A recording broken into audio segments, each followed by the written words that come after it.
Hello everyone, मैं मनीष आप सबका MKSRD मैथ्स पे वेलकम करता हूं। दोस्तों, कैसे हैं आप सब लोग और आपकी तैयारी कैसी चल रही है? दोस्तों, तो घर पे कुछ काम होने की वजह से मैं जो है कि 3-4 दिन तक वीडियो नहीं डाल पाया। आज हम देखेंगे 2014 का जो हमारा छूटा हुआ है, यानी कि 2014 मेंस का पार्ट 4 हम देखेंगे। आज हमने जो है कि कुछ 20 के करीब क्वेश्चंस लेकर आया हूँ, तो उन सारे क्वेश्चंस को अच्छे से डिस्कस करेंगे। उन सारे क्वेश्चंस को आप भी समझ के अपने से करिए, करने की कोशिश करिएगा। ठीक है दोस्तों, चलिए चलते हैं हम आज के पहले क्वेश्चन के ऊपर। और अगर ये सेशन अच्छा लगे तो इसे ज़्यादा से ज़्यादा लाइक शेयर एंड सब्सक्राइब जरूर करिएगा। दोस्तों, अपने जो भी दोस्त है जो है कि CGL CHSL 2020 की तैयारी कर रहे हैं, उनको भी ये वीडियो भेज दीजिएगा। ठीक है, चलिए चलते हैं हम आज के पहले क्वेश्चन के ऊपर। दोस्तों, जैसे पहले क्वेश्चन देखिए, कह रहा है कि एक कंपनी ने 150 दिन में किसी काम को पूरा करने के लिए 200 कामगारों को नियुक्त किया। यदि 50 दिन में केवल 1/4 काम पूरा हुआ तो पूरे काम को समय पर पूरा करने के लिए अतिरिक्त कामगार, देखिए यहाँ पे क्या करा है कि 50 दिन में केवल 1/4 काम हुआ, यानी कि 50 दिन तो 200 काम जो है कि 200 कामगार जो है कि काम करे हैं। यानी हम अगर देखें यहाँ पे हम फार्मूला कौन से लगाएंगे, देखिए यहाँ पे लगेगा हमारा केवल M1 D1 अपान में W1 equal to M2 D2 अपान में W2। देखिए 1/4 काम, अगर टोटल काम हमने 4 मान लिया, M1 कितना, देखिए 50 दिन में 200 कामगार जो है कि काम करें, 200 यहाँ पे रहेगा और दिन कितना ले रहे हैं 50 दिन। और W1 कितना है 1/4, 4 का 1/4 कितना होता है 1 होता है। ठीक है, M2 कितना है हमें नहीं पता है, M2 फाइंड आउट करना है। और क्या करा है, सही समय पर पूरा करेंगे। देखिए 50 दिन तो लग गया, अब बचे कितना है 150 दिन में से 50 दिन लग गया तो 100 दिन बचे हैं। और W2 कितना काम करना है, एक काम अगर हमने कर दिया तो 3 काम अभी हमें करना है। ठीक है, यहाँ से देखिए 100 से कट गया 2 बार में ये, यहाँ पे M2 कितना आ जाएगा, ध्यान से देखिएगा, M2 इक्वल टू 50 दूनी 100 और 100 में 3 का मल्टीप्लाई हुआ तो 300 आ गया। यानी कि टोटल हमें जो है कि 300 चाहिए, जिसमें से हमने क्या कर लिया है, हमसे पूछ रहा है कि अतिरिक्त कितना चाहिए। 200 कामगार थे, हमें 300 चाहिए, तो अतिरिक्त कितना हो गया, एक्स्ट्रा कितने हो गए, 300 में से 200 घटाएंगे तो 100 आ गया। और 100 ही है इस सवाल का सही आंसर। ठीक है, तो आपको केवल ये फार्मूला याद रखना है, M1 D1 अपन में W1 equal to M2 D2। यहाँ पे टाइम दिया रहेगा तो H1 H2 भी लगा सकते हैं, H1 H2 भी लगा सकते हैं। ठीक है, तो अच्छा सवाल था ये। चलिए चलते हैं हम दूसरे क्वेश्चन के ऊपर। दोस्तों, देखिए इस क्वेश्चन का रहा है कि x 1/4 काम, x 1/4 काम, 1/4 मतलब 1/4 काम अगर वो 6 दिन में करता है, ठीक है, तो क्या आप बता सकते हैं कि पूरे एक काम को जो है कि कितने दिन में करेगा, 24 दिन में करेगा। यानी कि x कितने दिन में कर रहा है, 24 दिन में कर रहा है। और y शेष काम को 12 दिन में, अगर 1/4 निकल गया तो कितना बचा है 3/4। 3/4 को अगर वो 12 दिन में कर रहा है तो हमें एक काम से मतलब, यानी कि एक टोटल काम को कितने दिन में, 16 दिन में करेगा। y कितने दिन में कर रहा है, 16 दिन में कर रहा है। तो x और y मिलकर कितने दिन में करेंगे, अब x और y मिलकर कितने दिन में करेंगे, उसके लिए हम क्या करेंगे, एक्स वाई अपान में x प्लस वाई लगा देंगे। ठीक है, एक्स वाई कितना हो गया 24 इंटू 16 और divided by x plus y, दोनों को जोड़ेंगे 24 प्लस 16 यानी कि 40। 8 लिखे 24, 8 5 40 और ये आ गया 48 यानी कि 48/5। और इसको सॉल्व करेंगे तो बी ऑप्शन जाएगा और बी ही है सवाल का सही आंसर। चाहे तो आप यहाँ से LCM लेके भी कर सकते हैं तो भी आंसर सेम ही आएगा, या फिर आप ऐसे जो है कि डायरेक्ट कर सकते हैं। ठीक है, अच्छा क्वेश्चन था ये। चलिए चलते हैं हम क्वेश्चन नंबर, ये 2 था, क्वेश्चन नंबर 3 पे चलते हैं। दोस्तों, देखिए अगले क्वेश्चन में क्या करा है, मिस्टर एक्स और मिस्टर वाई ने 10% की छूट का कूपन का इस्तेमाल करके एक एक जैसे मोटरसाइकिल खरीदा। एक्स के कैशियर ने कीमत में 10% की छूट दी, फिर 8.5% का विक्रय कर लगाया, जबकि मिस्टर वाई के कैशियर ने पहले बिक्री कर लगाया और फिर कुल कीमत पर 10% की छूट दी।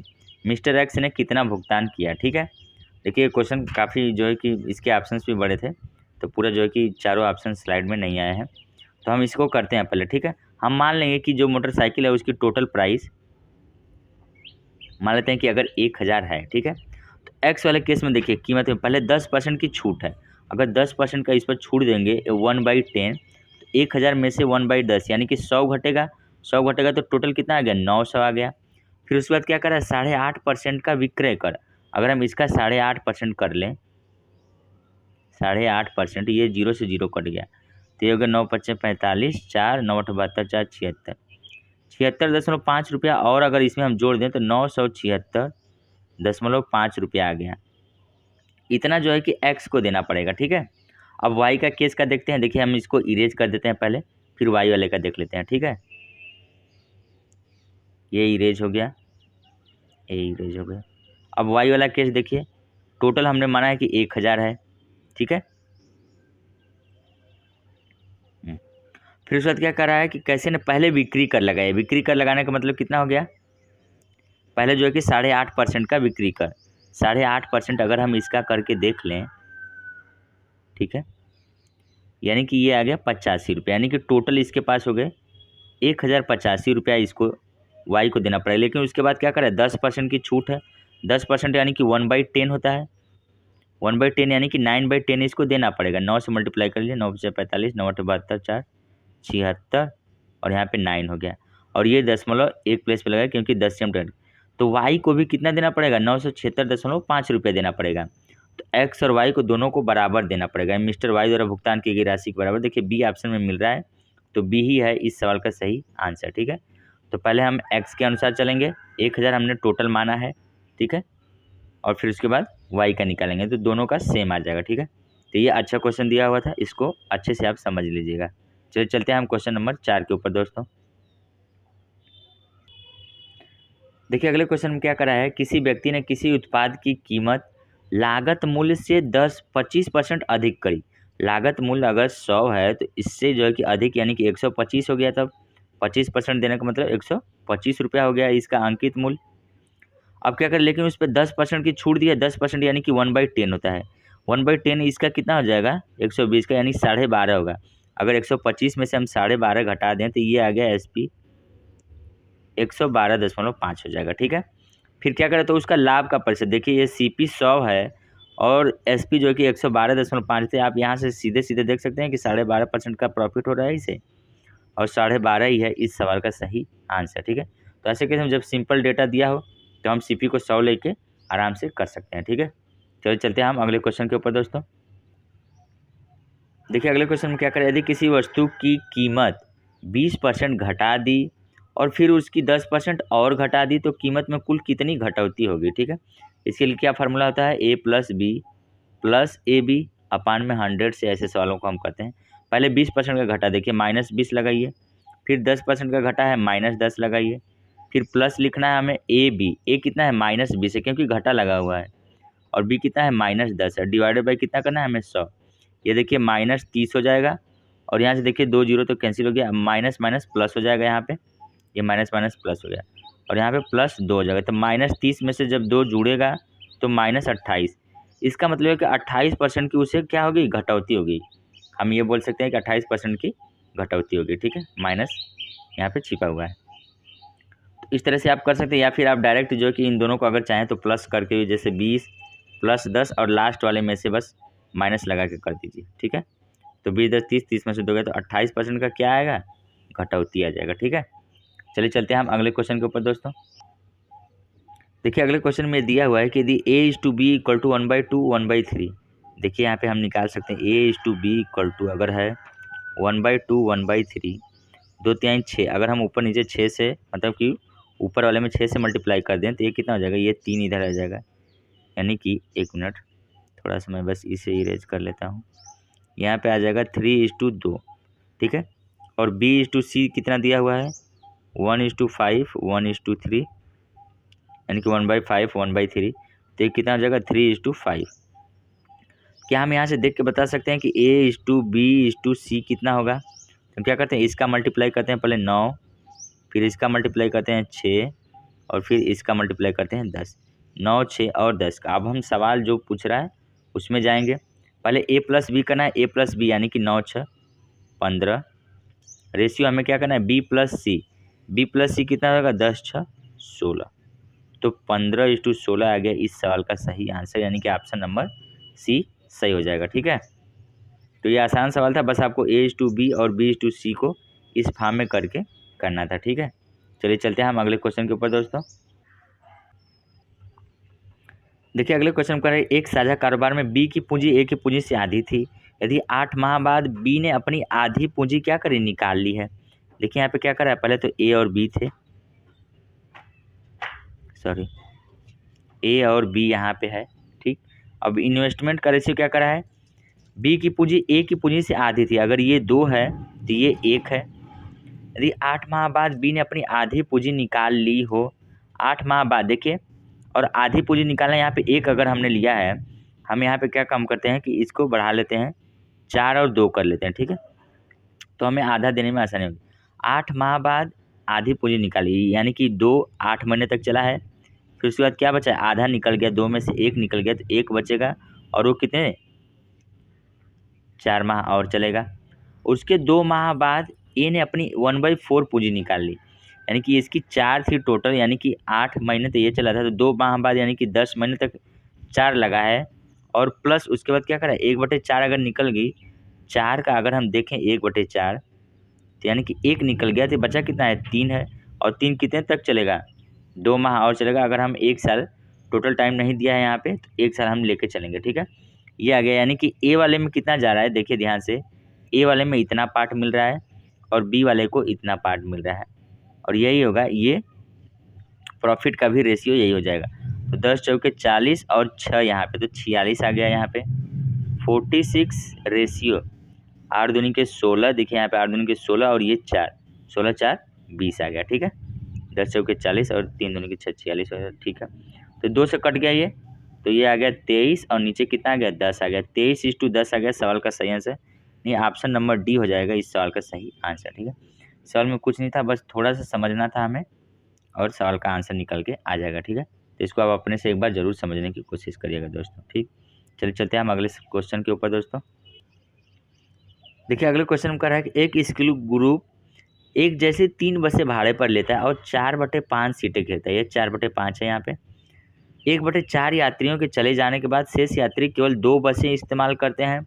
अब 2 बसों में घेरी गई सीटों की भिन्न क्या है, ठीक है। अगर हम मान लेते हैं कि टोटल सीट जो है कि टोटल अगर सीट, यहाँ पे देखिए, अगर हमने मान लिया कि टोटल सीट कितना है, 5 से कटने वाला, ठीक है।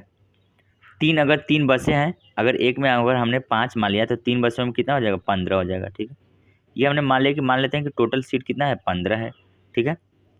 और जो 4/5 सीटें घेरता है, इसका मतलब पैसेंजर कितने हैं टोटल, अगर हम देखें कि पैसेंजर कितने हैं, तो 15 का 4/5 अगर हम करेंगे तो पैसेंजर आ जाएगा, 5 से कट गया तो 3 बार में 3 चौके 12, यानी कि पैसेंजर हो गए 12, ठीक है। अब उसके बाद क्या करें कि 1/4 यात्री लेफ्ट कर जाते हैं। अगर 12 का अगर हम 1/4 देखें तो 3 होता है, यानी कि 12 में से 3 लेफ्ट कर गए, तो बचे कितने हो गए, 9 हो गए। और 2 बसें जो है कि इस्तेमाल करते हैं, उसके बाद शेष यात्री, अगर 3 बस का हमने 15 लिया है, देखिए यहाँ पे ध्यान से, 3 बस था तो 15 लिया है, 2 बस के लिए कितना हो जाएगा, 5 × 2 हो जाएगा, यानी कि अब कितना जो है कि 10, यानी कि सीट, 2 बसों में घेरी गई सीटों की भिन्न क्या है, टोटल यात्री 9 है, यहाँ पे 10 है सीट, तो 9/10 हो जाएगा इस सवाल का सही आंसर, और डी वाला ऑप्शन हो जाएगा सही, ठीक है। तो इस क्वेश्चन को आप एक बार अपने से समझने की इसे और कोशिश करिएगा, आसान है ये स्टेप, बस थोड़ा सा हमें सीट टोटल लेके चलना है, फिर उसके बाद जैसे जैसे क्वेश्चन कहा है हमने ठीक वैसे वैसे करा है, 9/10 सवाल का सही आंसर आ गया है, ठीक है। चलिए चलते हैं हम अगले क्वेश्चन के ऊपर दोस्तों। देखिए अगले क्वेश्चन में क्या करा है कि ए और बी 3:5 के अनुपात में निवेश करते हैं, यहाँ पे ए है, यहाँ पे बी है। इन्वेस्टमेंट का रेशियो कितना है, 3:5 हो गया।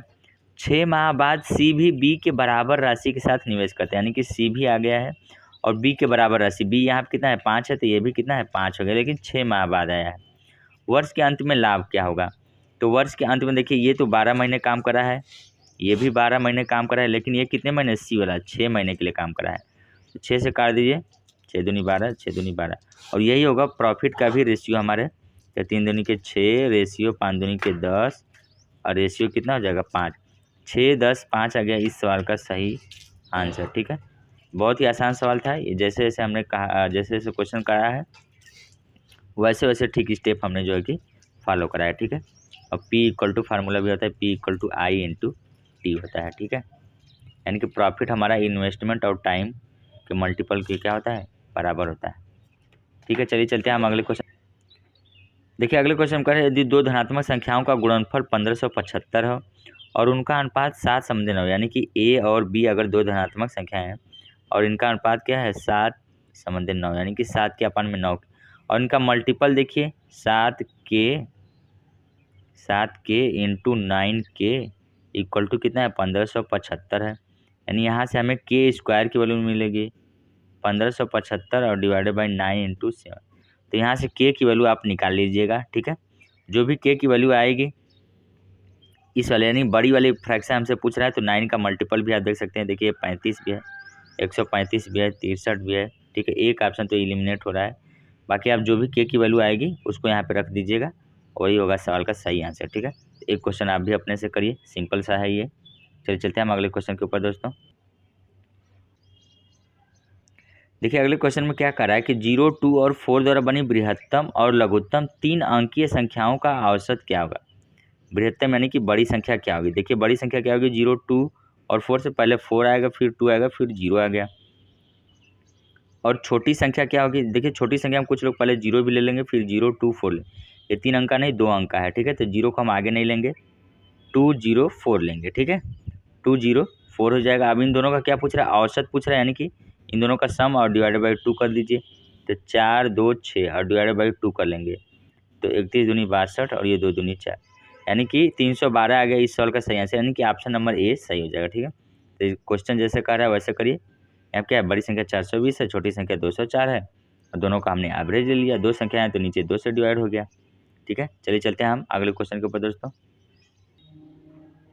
देखिए अगले क्वेश्चन में कह रहा है कि 6 संख्याओं का जो औसत है वो 3.95 है, दो संख्याओं का औसत 3.4 है, जबकि अन्य दो का 3.85, तो शेष दो का औसत कितना है। ठीक है, देखिए 6 संख्याओं का अगर औसत ये है 3.95, मल्टीप्लाई कर लीजिए, टोटल सम कितना है, 6 5 30 हो गया, 9 6 54, 3 57 हो गया, अच्छा 3 18 5 23, 23.7 हो गया। अब उसमें से घटाना पड़ेगा हमें कितना कितना, माइनस करिए।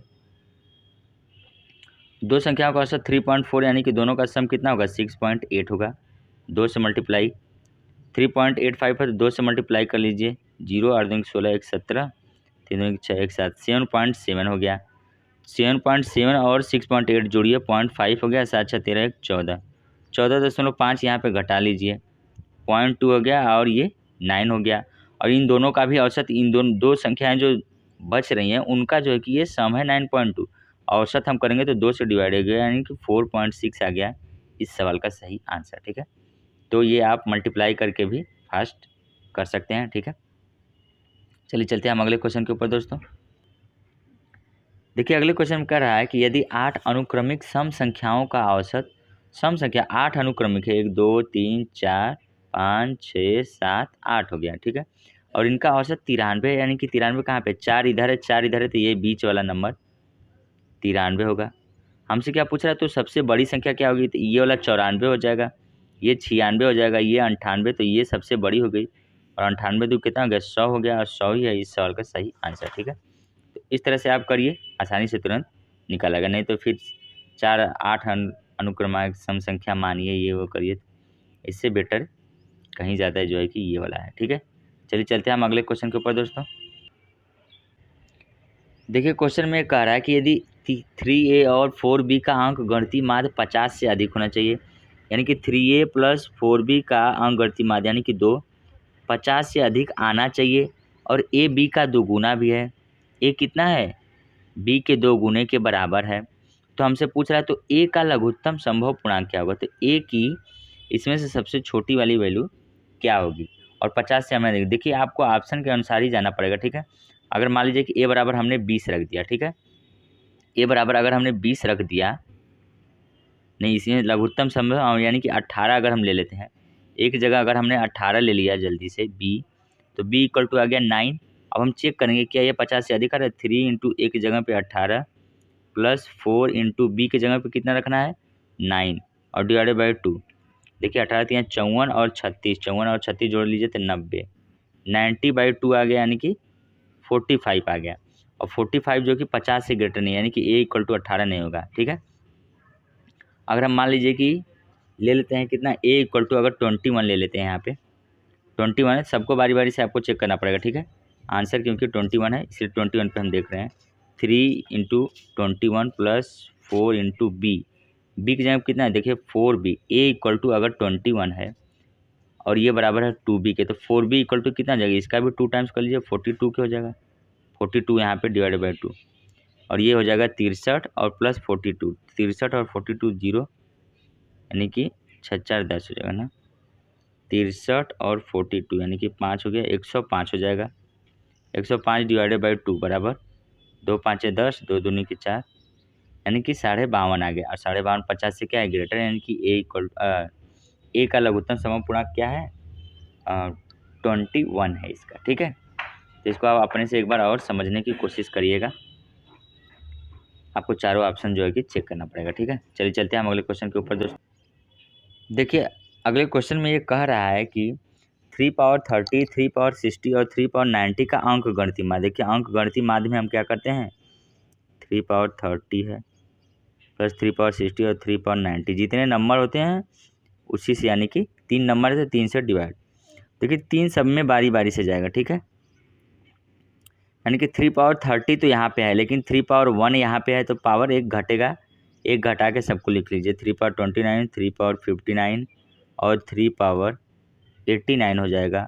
और यही है सवाल का सही आंसर, यानी कि हमारा ऑप्शन नंबर सी सही हो जाएगा, ठीक है। तो आसान सा सवाल था ये। चलिए चलते हैं हम अगले क्वेश्चन के ऊपर दोस्तों। देखिए अगले क्वेश्चन में कह रहा है कि पूजा 20% के लाभ पर एक घड़ी बेचना चाहती है। 20% के लाभ पर घड़ी बेचना चाहती है का मतलब क्या हो गया, 100 रुपये में 100 रुपये का सामान 120 में बेचना चाहती है।